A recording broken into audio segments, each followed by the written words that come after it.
Daily Bible reading, 1 Samuel chapter 1.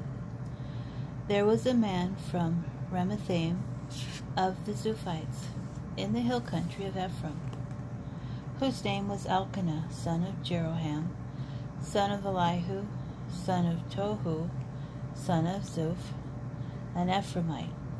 He had 2 wives, one named Hannah and the other Peninnah.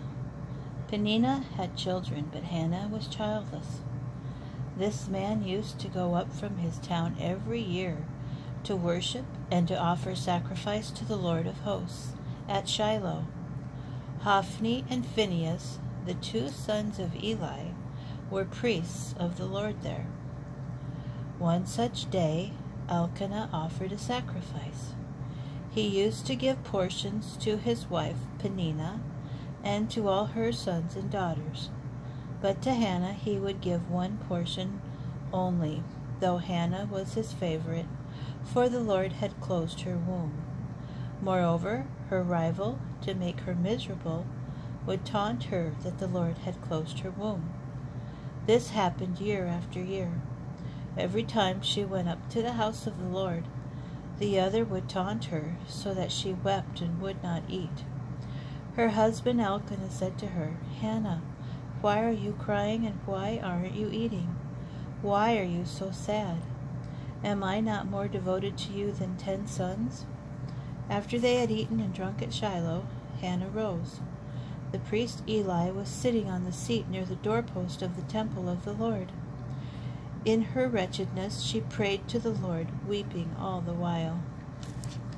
And she made this vow, "O Lord of hosts, if you will look upon the suffering of your maidservant, and will remember me and not forget your maidservant, and if you will grant your maidservant a male child, I will dedicate him to the Lord for all the days of his life, and no razor shall ever touch his head."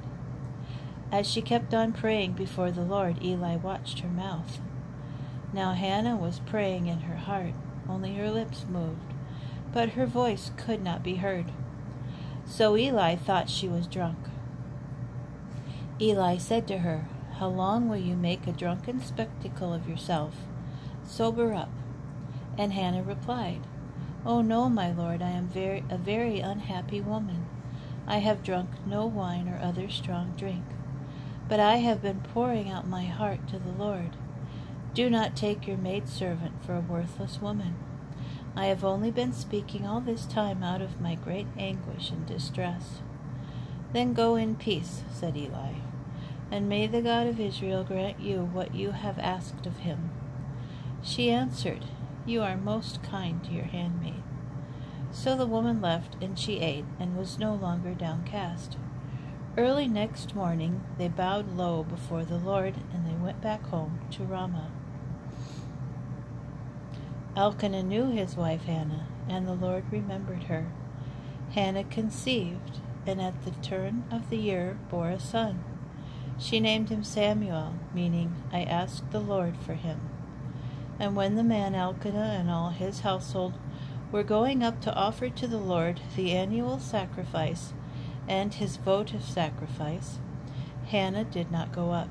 She said to her husband, "When the child is weaned, I will bring him, for when he has appeared before the Lord, he must remain there for good."